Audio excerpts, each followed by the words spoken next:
კონტრაქციები თბილისში ევრაზიული არჩევანის მიერ გაგეგმილი პროტესტის საპირისპიროდ ამერიკის საელჩოსთან აქცია უკრაინის მხარდამჭერებმა გამართეს.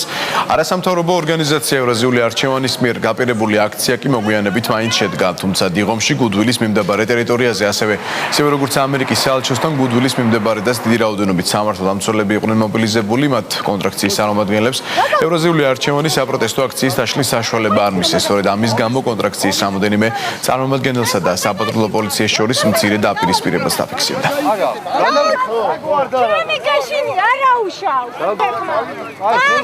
უბრალოდ რუსეთის დროშას არც ერთი პატრიოტი ქართველი ადამიანი არ აფრიალებინებს რუსეთის მონა ადამიანებს და არსებებს საქართველოს მიწაზე. ამის პირობაც გაძლევთ. ჩვენი ორგანიზაცია და კიდევ ბევრი ადამიანი საქართველოში არ მისცემს უფლებას არავითარ შემთხვევაში ჭყოიძეს და მისნაირებს ჩაატარონ რუსეთის მხარდამჭერი აქციები. ჩვენ არავისი არ გვეშინია, აქ ვიყავით და ჩვენ სადაც იყო დაანონსებული, იქ იყო, მაგრამ ჩაკეტილი ქონდა პოლიციას და ჩავატარეთ სადაც საშუალება მოგვეცა. ჩვენი მთავარი მოთხოვნა არის არა ნატოს და ჩატარდეს მშვიდობიანი რეფერენდუმი.